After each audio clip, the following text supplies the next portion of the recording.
What's going on, everybody? Welcome back to the channel. So glad you can join me today because I got a really special video for you. It's going to be what's in my camera bag, Street Photography 2021 edition. So without further ado, let's get started with this video. Now, reason being why I'm making this video is because I just want to be carrying around the essentials of what I'm going to be using that day. In a way, I'm auditing my stuff. I'm always taking stuff that I usually don't need, and it sometimes takes a toll on my bag and or even my creativity. I'm more challenging myself to either shoot with one lens, shoot a specific subject for that day, or just shoot with the film camera. This is going to be my new camera bag for when I actually go out doing street photography, or in this case it's actually going to be a messenger bag from Peak Design. The reason I got this one is because of the ease of changing lenses and grabbing other things within seconds, especially for street photography. This also helps me reduce the amount of items that I will take with me on photo walks. Another great feature of this bag is the weather sealing it has, and I got the opportunity to test it out the other day. I was skeptical at first, but I kept all my gear inside the bag dry. It had a zipper pouch inside for batteries and to add my memory card case. There was an open spot for an 11-inch tablet or laptop, but I don't think I'll be using it anytime soon.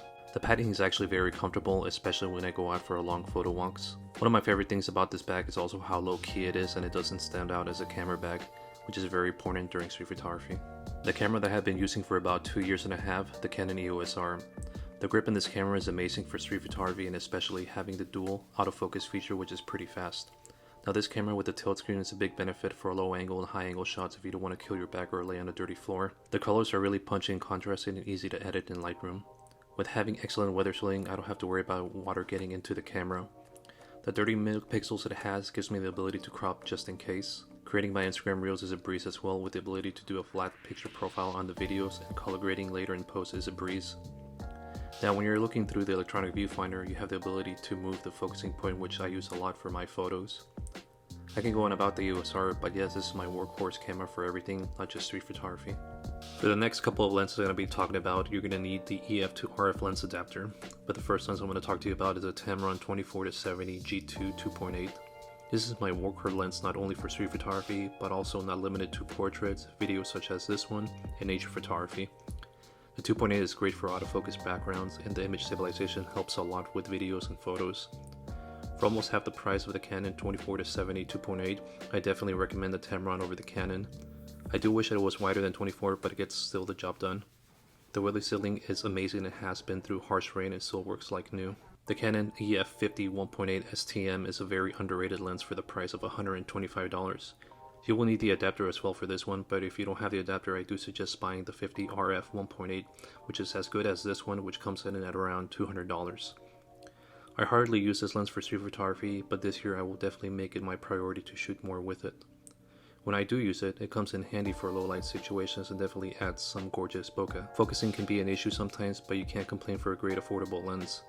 This lens can also be used for video, especially for beginners. The final lens that I have in my bag is going to be more of my creative lens when it comes to street photography. It's going to be the Tamron 70-210 f4. Not a very traditional lens for street photography, but for modern street photography, it sure is a fun lens. I feel like this lens has helped me a lot in improving my photography. I highly suggest this lens if you're a beginner, and it being so lightweight than other telephoto lenses. Not only does this lens have internal zoom, but also weather sealed, a constant f4, and has a vibration control for your photos and videos. The first piece of camera accessory that I'm talking to you about is going to be extra batteries. I do a lot of photos and video when I'm out, so batteries do drain when it comes to mirrorless cameras. I always suggest taking more than one battery, but if anything, take at least 3. Another must-have are memory cards, which I always have more than 2. Now, I don't usually fill up one card, but I have extras just in case one does, or for some reason one of them actually goes corrupt. In the topic of memory cards, I highly suggest investing in a memory card holder that takes care of them. You never know if your bag is going to get wet inside or something breaks your cards while being loose in the bag. They cost less than $10, so you won't be breaking the bank. Essential for when it's raining or smudges, what more can I say? Gloves for when it's cold out, mask is a must for these times, and of course hand sanitizer. Now, this is going to be a challenge for me this 2021, and that's shooting film with the Nikon F100. I shot a couple of shots so far, but yet still to finish up the roll of Ectar 100 that's inside the body.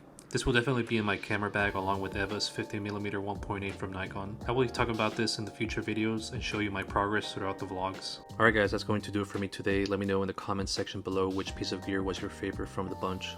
I would also appreciate it if you took the time to share this video with your friends and family. I don't get any income when it comes to my YouTube videos, but I just love you guys enjoying my videos. Also, I would appreciate it if you guys gave this video a thumbs up and subscribe to the channel if you haven't done so. Until the next one, peace.